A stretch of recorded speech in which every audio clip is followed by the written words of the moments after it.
Welcome to another episode of Wheel of Horror, the podcast where two best friends spin a wheel once a week, it chooses the horror movie, and they discuss it. Today we're talking about 2005's The Exorcism of Emily Rose, which was directed by Scott Derrickson.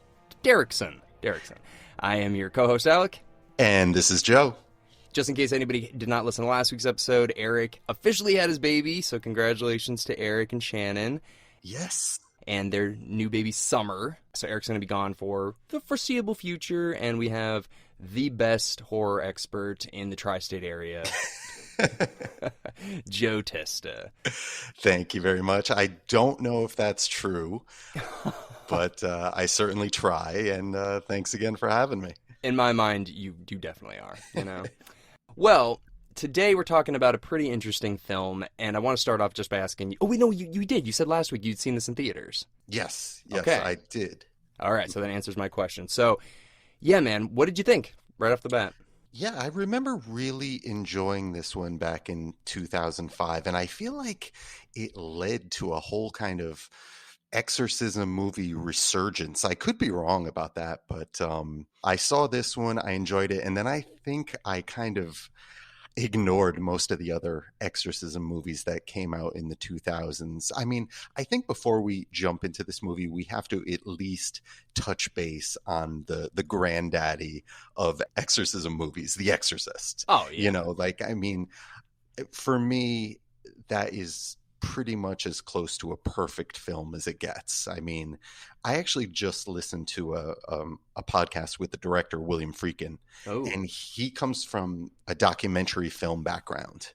Oh, okay. And I think that's one of the reasons that movie is so special. It has such there's something so matter of fact and clinical the way he presents that movie. It just makes it feel so real, you know, and not to mention the performances and the makeup by Dick Smith. It's just incredible. I'm in awe of that movie. And, you know, it makes it difficult going into other exorcism type movies because the bar has been set so high. You know what I mean? Oh, yeah. I mean, what do you think of The Exorcist? I know we've talked a little bit about it, and you've done an episode on it, but just so we're clear, it literally is, if not my favorite, second or third. It's so good. I mean, same thing you just said. It's like not just a horror movie; it's just an amazing film. It still holds up. It's still so scary. It's one of the films where, like, when I see Pazuzu's face or when I hear certain lines that are very vulgar in that film, they stand out. My mom showed that to me when I was like 8. Dude. And it scarred me for life. It really did. Yeah, you know, I was probably maybe a little bit older, and actually my mom showed that to me too. And, you know, she'll probably listen to this episode and be like, did I really? No, I didn't show it to you. Yes, Mom, you absolutely showed this to me, because she knew I was interested in horror movies from a really young age. And she wanted to show me like some of the horror movies that she thought were really great. So I remember between like maybe the ages of 10 and 12, she showed me The Exorcist, The Omen, and The Shining. Yep, dude, the same thing. Literally the exact same thing. My mom showed me those two. It was never my dad. It was always my mom that really was like, I'm going to show them something that's a little bit, you know. My dad would show me like the violent movies like Terminator 2 when I was too young. But my mom was always about like, he can handle horror. Speaking of which, you ever seen The Entity? You ever seen that movie? I haven't, no. Okay, that's from 1982. We were trying to get on the podcast. You cannot find that movie anywhere. So graphic, and my mom showed that to me too when I was too young. But anyways, yeah, dude, The Exorcist is, you're right. It's like the peak was hit so high so early that it's just all been downhill since there. Yeah, I mean, I remember this being kind of an early innovator or kind of reinventor of the Exorcist, you know, subgenre. But I actually was reminded that I saw The Exorcist the beginning the year before Emily Rose came out. Right. So maybe these movies have always just kind of been with us and I didn't realize. But I will say that after I saw Emily Rose and enjoyed it, I felt like I had just about enough of these kinds of movies, with the exception of possession movies where they didn't seem like they're possession movies, like The Conjuring or Paranormal Activity. Like, those were more like haunted house movies, Yeah, when you were talking about that like period of time in the 2000s, a few bells went off where I was like, okay, yeah, the Omen remake came out in 2006, so it would have been right after this. Then there was a movie, I want to say it was 2010. It was called The Last Exorcism. It was a Yep. dude, gotta say, that one's actually really good. I like that Okay. one. Yeah, and I think there was a sequel to that. Again, I haven't seen many of those movies at all. Like I remember during one of our Scream episodes, we were talking about a lot of the slasher movies from that era, and I said I was a bit checked out. But to tell you the truth, I saw almost all of the Saw movies and the Hostel movies and Hills Have Eyes, you name it. But a lot of those demonic possession movies from that time, that's a complete blank spot for me. Well, this one I think stands out in a weird way where, yeah, they're all kind of like, all right, there's a girl, she's, usually Catholic, she gets possessed by a demon, starts doing basically the same thing all of the time, just talking in different voices, whatever. It's like a paint by numbers thing following from The Exorcist. But this one, I gotta say, having that like juxtaposition of like a Law and Order episode mixed with a horror film, it kind of just felt to me like a long Law and Order Halloween special, kind of. Yeah, I mean, it was really intriguing right from the beginning, this movie. The whole concept of kind of putting faith and religion on trial, even, having seen this movie before, I was kind of sucked into the mystery and the concept of it right from the beginning again. And yeah, it's kind of cool that this movie is just as much a courtroom drama as it is a horror movie. So when I was a kid, I think this came out when I was like 14, maybe 15. I was terrified of this movie. I like was telling Eric, I was like, dude, this is one of the scariest movies of all time. Like he didn't want to see it. He was so scared. And now I haven't seen it in probably 15 years. Seeing it now, I'm like, this is mostly courtroom drama. Like mostly. And then there's a couple like sprinkles of just like bad CGI. And unfortunately, this is first time I saw it was before Dexter. Now all I see is Deb from Dexter in this character. So it's kind of like, oh, this isn't scary at all anymore. But I do like appreciate the storytelling. Yeah, and I wouldn't be surprised if the idea that this is a true story, or at least it was advertised as a true story, I wonder if that had an effect on, your perception of it being so scary. Well, dude, so back then I just believed it. I was like, oh, it says it, so it must be true. But I looked it up after watching this movie. It's actually a pretty interesting story, and it was very real. Do you know anything about the real story? Yes, I went down an internet rabbit hole preparing for this podcast as well. Dude, I didn't know any of this stuff. And like, obviously it takes place in Germany. It was in the 70s. So they made these choices to, take it to America and make it modernized. But I don't know. It seemed, after listening to a bunch of videos and stuff like that, I don't think it was real, man. I don't know. What do you think?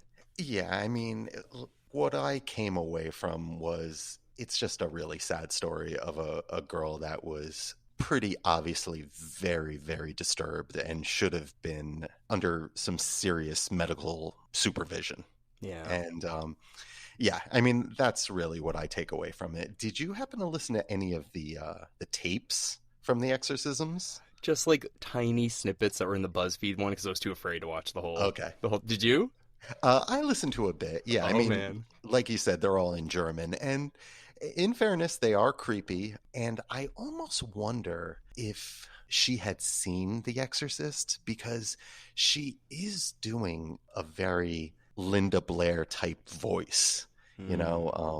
I would just be curious, when The Exorcist came out, obviously it was a very controversial movie. I don't even know if it was released in Germany, but I'd be fascinated to know if the real Emily Rose, if she had seen it, because if not, it's kind of crazy how she is doing a very similar type of voice. Yeah, because I think it said, The Exorcist came out in 73, but I can't remember when this was going to affect. I think it was after that. I think you're right. I think it was 75, so it is possible. Yeah, damn. That would be interesting, because, yeah, she knows all these voices, and I think that in The Exorcist, Pazuzu or whatever speaks Latin, right?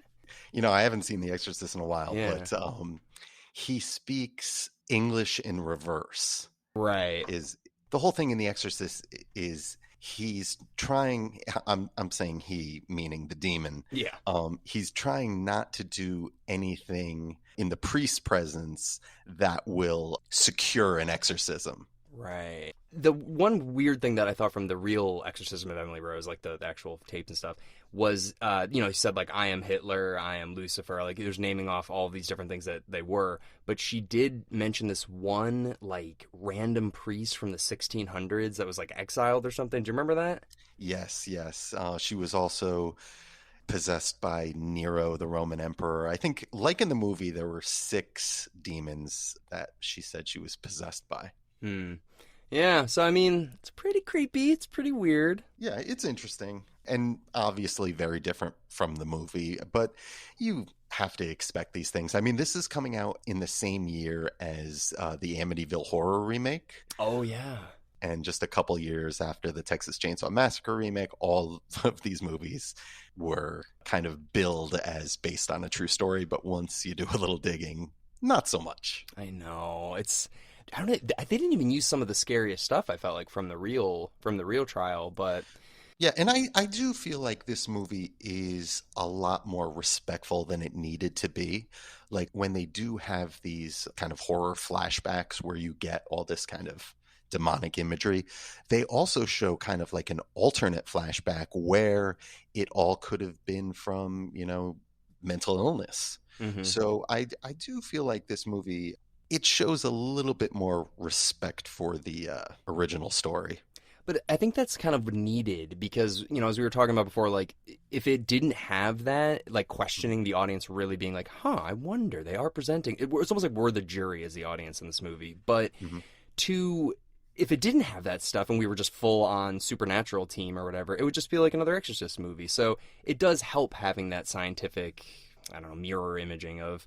But I liked how the lawyer that was going against the priest, he was a religious person, and then Laura Linney's character was not religious, and she was defending the priesthood. I was like, this is kind of interesting. I like that. Yeah, it all feels very legit. I talked about, in The Exorcist, one of the things that makes that movie great is the lengths they go to make you feel that this takes place in the real world. You know what I mean? Yeah. Yeah, I'm constantly reminded of how much I miss courtroom dramas, like I feel like when I was growing up in the 90s into the 2000s, there were so many like courtroom dramas that I would see at the theater, like John Grisham movies and stuff. I haven't seen movies like that in so long, and it was kind of cool to see a movie like that again. Yeah, I liked it. I was more fascinated, I think, this time as an adult with the courtroom scenes. Mhm. And I gotta say, I loved the bad guy lawyer, Mr. Thomas, dude. Mhm. His little snarky comments to the judge and like all these little things. I laughed so hard when the judge finally was like, Mr. Thomas, and he's like, I'm sorry, all right. He like goes and sits down. But dude, like, I don't know. I enjoy the courtroom drama, but there's so much more going on with like Laura Linney trying to like rise the ranks and stuff, and Mhm. she basically throws her job away because the guy was like, we're gonna give you the partner or whatever, and she's just like, nah, I don't want this anymore. Why do you think that is? Just because she's finally like, demons are real? Yeah, I mean, I guess it is to show some growth. She was this super ambitious lawyer in the beginning, and that's all that seemed to matter to her. And then, well, you know what? It might be too. She finds out during the movie that someone she represented in the past committed a murder. Mm. So I think it's to show that some things are more important than her career. It actually reminds me of another demonic courtroom movie from the 90s, The Devil's Advocate, where Keanu Reeves actually defends a pedophile, and then later in the movie ends up killing a girl. Yeah, damn. Yeah, that's true, because that totally went over my head when I was a kid. I was like, there's scary stuff. I don't know what's going on in the courtroom drama. But now, like, looking back, it's like, oh, so people, when they do get out, they're not always good people and blah, blah, blah. Mm-hmm. But they don't really, like, with the exception of her seeing that at the bar on the TV, they don't mention that in the courtroom, right? That guy's not like, well, good people don't always do the right thing when they're out. Yeah, that actually does get dropped. Yeah, it's just something I kind of didn't even remember, actually, until rewatching it. Yeah. I don't know. What do you think about at the end, though, with the jury being like, we find him guilty, but, like, let him go? This episode of the podcast is brought to you by Bard's Clothing. The days of "Hi, my name is" are over. We live in a virtual world, and our images are being shared on social media and professional pages every day. With over 1,000 fabrics to choose from, Bard's Clothing is here to tell your story through clothing. Make sure the image you want people to have of you is the one you're sending, because by the time you get face to face, their minds might already be made up. Quality clothing all made here in America. Head on over to www.bardsclothing.com or follow them on Instagram at bardsclothing. Well, that is actually how the real case ended. Oh, I must have missed that. Okay. Yeah, Really? I mean, it's something similar to that. It was decided that he was guilty, and it would just be a time served situation, and I think he was going to pay a fine and be on probation. But that does seem to be how the real case ended. Wow. Something different, though, is her parents in real life were also on trial. Right. And that would make sense, because it's like, why is it only the priest? The parents were letting the priest in every single day, like allowing them to do all this stuff. Right. But in the real trial, I did notice one thing where they said that she would act normal until the exorcisms, basically. Like in between exorcisms, she wasn't really acting that strange. She was just like refusing to eat and stuff. So, Yeah. I don't know. I wanted to talk a little bit about Jennifer Carpenter. I actually didn't watch Dexter, so this is one of the... I've seen her pop up here and there, but I certainly didn't know her from anything when I saw this movie. And I actually think she's really, really good in it. Yeah, I think this is the first thing I had ever seen her in. And, you know, obviously then I see Dexter. I think it was 2006 is when it started. And she's basically one of the leads. So I was just like going back and watching this. I'm like, oh my God, it's just her. It's like a little version of her. But yeah, she was fantastic. I mean, her face contortions and very creepy. I feel like she even elevates some of these scenes that she's in because, you know, I mean, some of this stuff can feel a little bit cliche, especially looking back. You have some questionable CGI here and there. I actually do feel like she makes these scenes even better just because she is so committed, you know? Oh yeah, no, I'm scared for her in every scene she's in, especially that scene where she's in the dormitory or whatever, and she's walking by herself and it's all red. Like her face looks so scared there. I will say I remember these scenes being pretty effective when I saw them, and I still think they are pretty good now. I mean, like when she's walking by people and their faces are like morphing, it's a little bit kind of Snapchat filter now. But you know, I mean, I think these scenes are pretty effective. I'll say I've seen worse in horror movies. So I want to ask you, so I was like very affected by this when I was 15 and saw it in theaters. Like I actually remember sleeping with the lights on that night and looking at the clock and being like, oh my God, it's going to be 3:15 or whatever. Oh my God.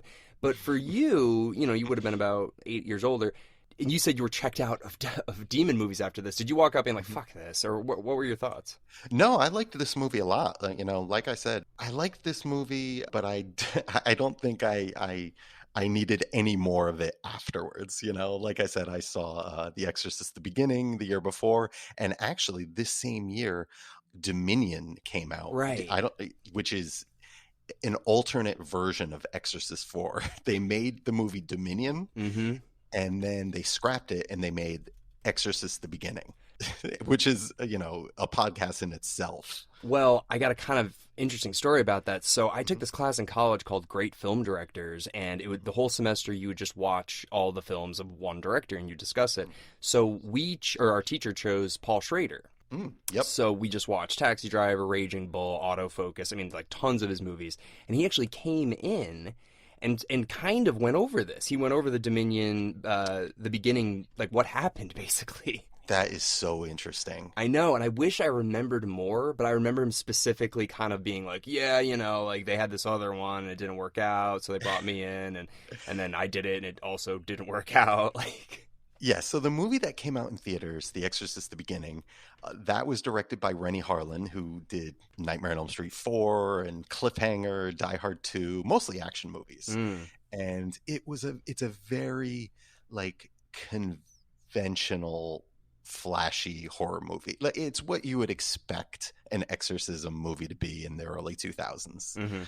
And then the following year, Dominion came out on video, and I bought it. You know, I bought the DVD without having seen it, you know, and watched it and was very underwhelmed. So they made two very lame Exorcist movies Yeah. for a lot of money. And I think seeing those and seeing Emily Rose, I think I was just good on Exorcist type movies for a long time.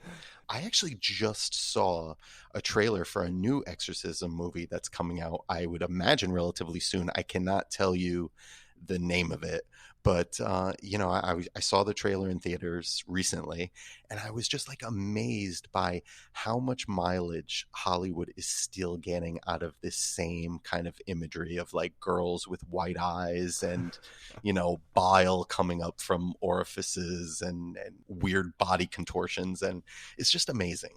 Yeah, I mean, I think it's probably just because like kids. Imagine like you had like a 12-year-old now. Are you gonna show them The Exorcist? I would, but like would most people? They probably show them like a newer exorcism film because they might not think it's scary. Maybe. Yeah. I mean, and I'm sure there's still a market for it. Like if you go on any streaming service and click through the horror section, I mean, there are just tons of like these, I'm sure, dime store demonic horror movies where, they're using all that same imagery, like upside down crosses and Yeah. so I mean, they're still getting made. I know. I just roll my eyes so much. Yeah, exactly. I just really have very little interest in watching them. Well, I want to talk about a little bit about the director, Scott Derrickson. Mhm. He went on to do one of my favorite horror films is Sinister. You ever see that one? Yeah, yeah, it's pretty good. Very creepy. Oh, that movie like shook me to my core when I saw it. And yeah, so for him to go to Sinister, and now he's got this new film out called The Black Phone. You know anything about Yes. this one? Yeah, I know it's based on a Joe Hill novel, Stephen King's son. Right. I haven't seen it, but yeah, I wouldn't mind checking that out. He actually did another one of these satanic movies that has one of those generic titles. It's completely escaping me. Hellraiser Inferno? Oh no, not that one. I've seen that one. Yeah. Deliver Us from Evil. Yes, yeah, exactly. I was looking through his resume and I was like, yeah, that's exactly one of those movies that I skipped in the 2000s. Yeah, I didn't see that one either. But yeah, Sinister was pretty cool. I kind of wish I saw it in theaters. Mm. And he, hit pay dirt with Doctor Strange. And yes, I have seen Hellraiser 5 Inferno. Have you seen Hellraiser 5? I have not. Is that the one with Adam Scott? No, that's the fourth one, right? Yeah, yeah. I will No. say it is probably the best of the direct-to-video Hellraiser movies. So there is that. Yeah, I kind of checked out after the third one, I feel like. You're a wise man. Yeah. I mean, there's still some Puppet Master fans out there that are like, dude, the ninth one is actually pretty good. Like, but the reviews for this weren't incredible. It got a 44% on Rotten Tomatoes and still holds that, but it made a lot of money. It had a $19 million budget and made 140 worldwide. So like, it was a pretty big success, but they kind of dropped it. I mean, well, I guess where can you really go from here? I mean, she's dead. Are you thinking, oh, why didn't they make a sequel? I mean, I feel like they could make a sequel to anything. So why didn't they like try to make like I don't know? Like I know the last Exorcism. I think that Exorcism 2. No, that was a sequel too. Never mind. Yeah, but I don't know. I think they would have done something. Yeah. I mean, if it made that kind of money, I think I might be correct in assuming that this movie really did help pave the way for a lot of these supernatural horror movies that we got in the 2000s into the 2010s. Yeah, and it's PG-13, so it's really accessible. So I mean, I guess Mhm. that kind of also helped. Yeah. I gotta say though, I really gotta say, Laura Linney surprised me with how great she was in this. Her Mhm. and Tom Wilkinson, I was like, God damn. Yeah.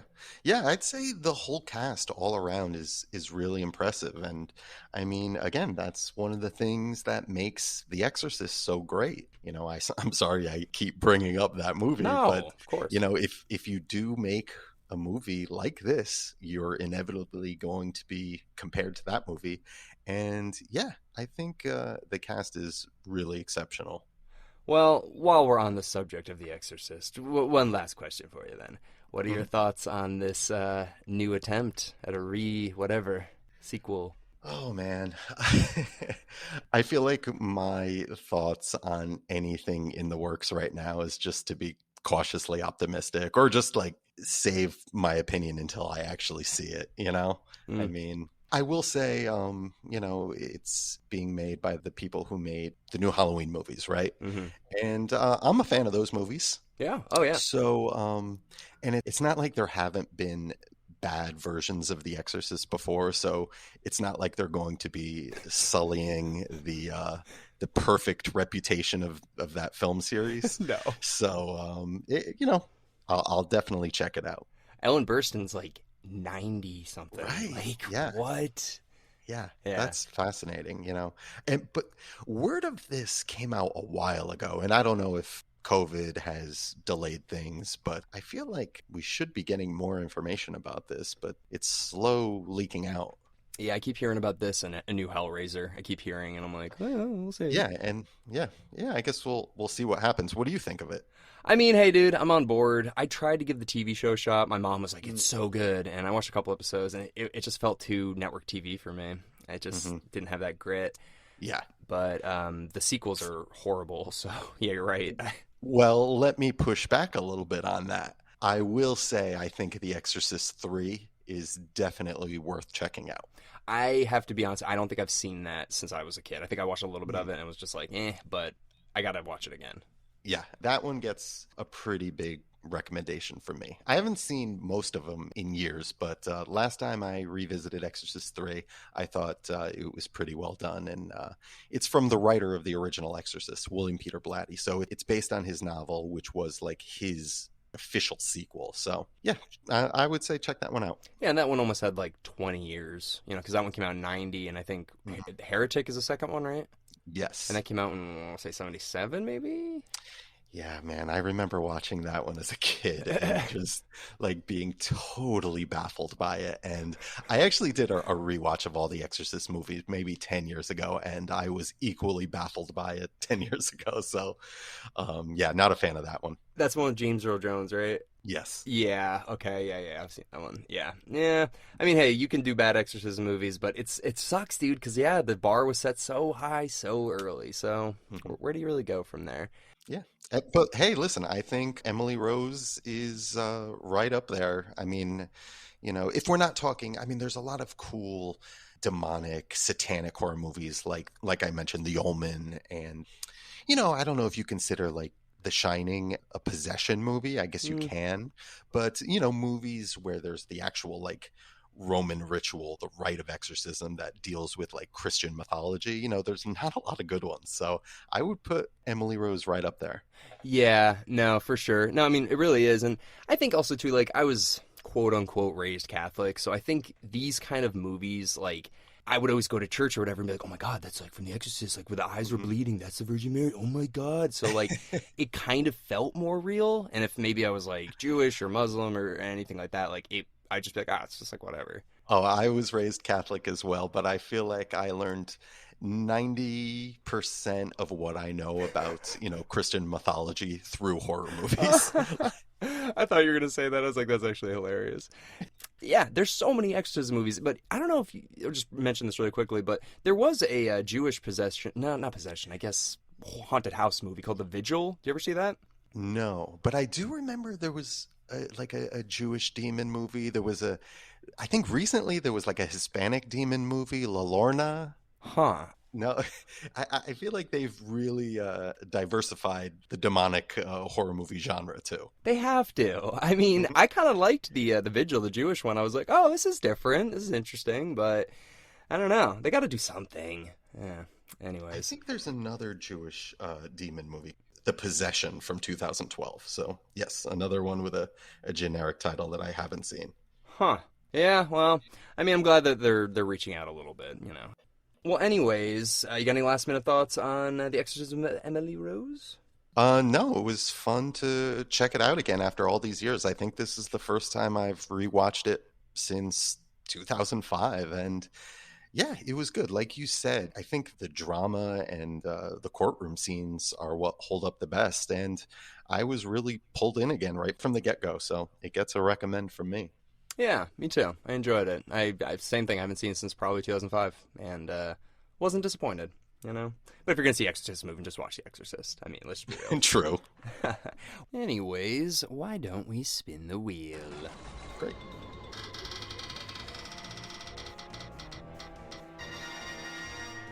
All right, so we have War of the Worlds 2005. Ah. The Tom Cruise remake. I think that was directed by Steven Spielberg. So yeah, that'll be fun.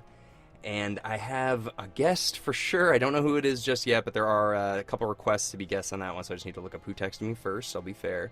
And yeah, Joe, thank you very much again for filling in. Thank you for having me. We'll talk soon. Yes, and also happy 4th of July. Holy crap. Happy 4th of July, You everybody. too, sir. Yeah, enjoy it. And Eric, happy Father's Day, kind of. You know? Congrats, Eric. Yeah. All right, guys, we'll see everybody next week with The War of the Worlds. Later.